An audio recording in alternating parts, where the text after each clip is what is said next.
buenos días, mi nombre es Pedro Chirinos, cursante de la carrera de Diseño de Obras Civiles del cuarto semestre en la Universidad Tecnológica Antonio José de Sucre, extensión Punto Fijo, y hoy voy a hablarles un poco sobre lo que fue el absolutismo en Europa.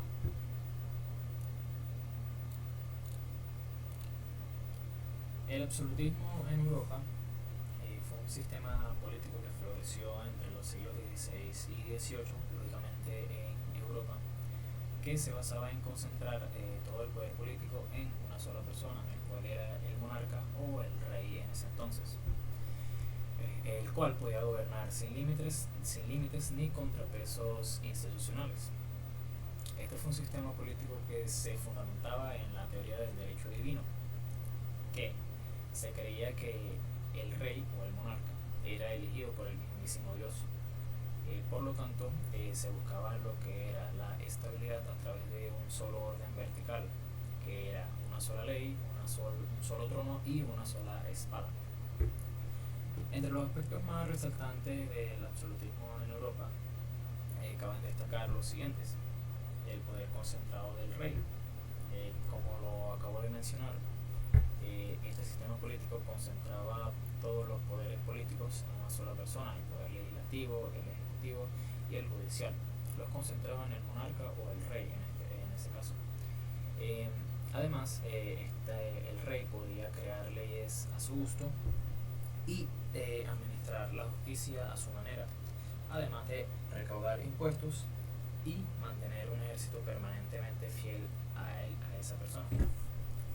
También se tiene el derecho divino de los reyes.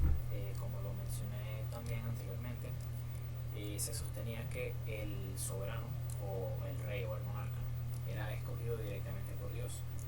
Por lo tanto, su autoridad se consideraba sagrada y era incuestionable. Y desobedecerlo era como desobedecer al cielo. Por otro lado, tenemos el control del ejército y la administración.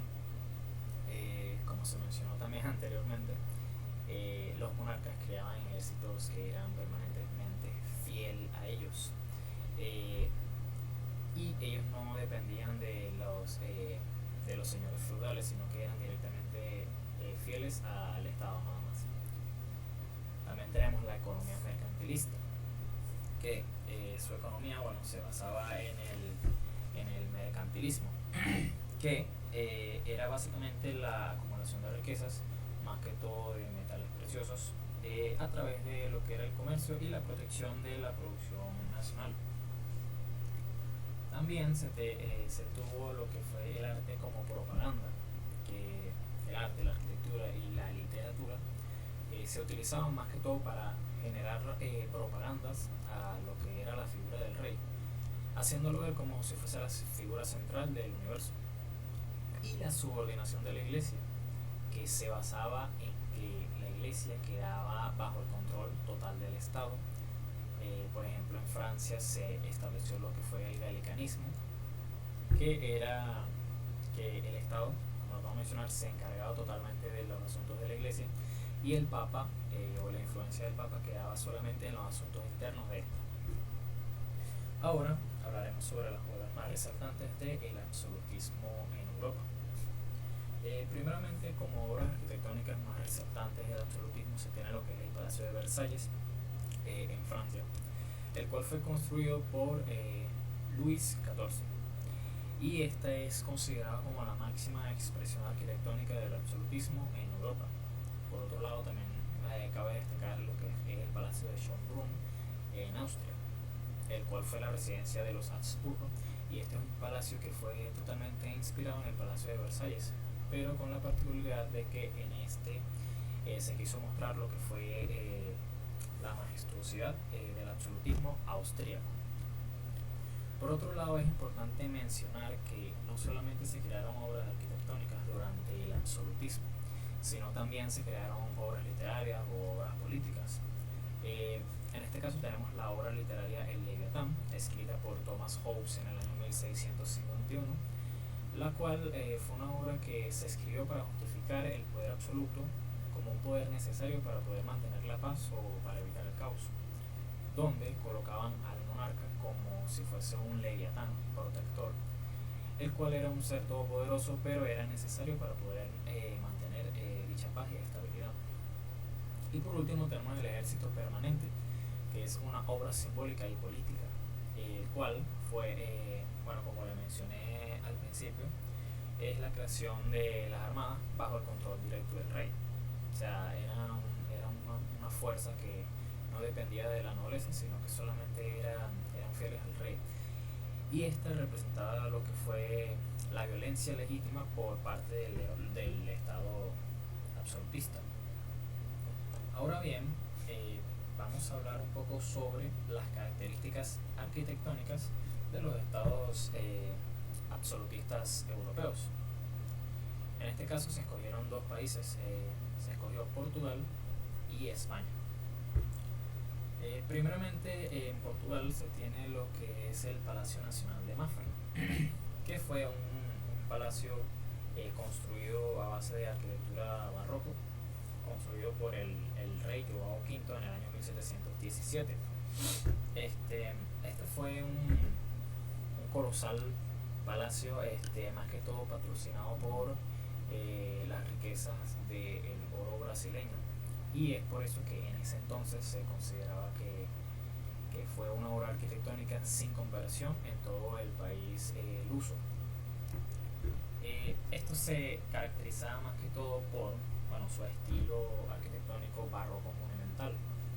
Fue un palacio inspirado en San Pedro del Vaticano y en el Escorial español.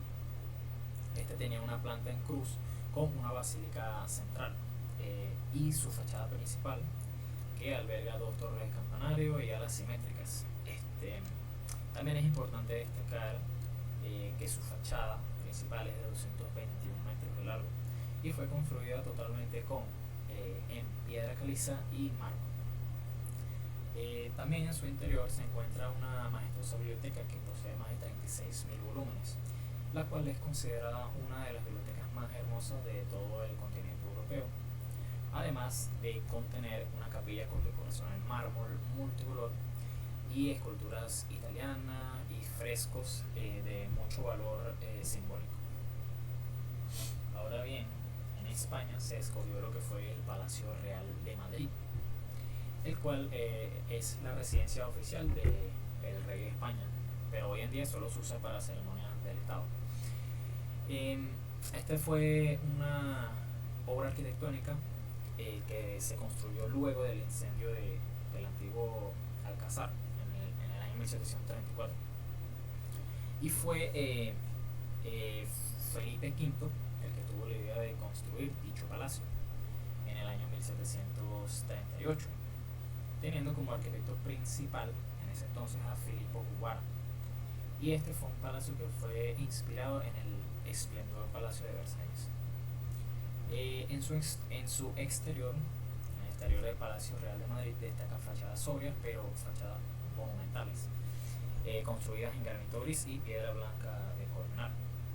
Esta tiene un diseño simétrico y racional, y tiene un gran patio central rodeado de 4 alas. En su interior destaca lo que es la escalinata de honor, de mármol, que es esta que pueden ver acá. Salones decorados con espejos dorados, tapices, estucos, relojes franceses, jadenas de cristal y muebles de rococó. Que era el rococó? El rococó era un estilo artístico de ese entonces en España. Y acá podemos ver una imagen de lo que es el patio central con las 4 alas que lo rodeaban. Bueno, muchas gracias por su atención. Espero que haya sido de su entendimiento y feliz día.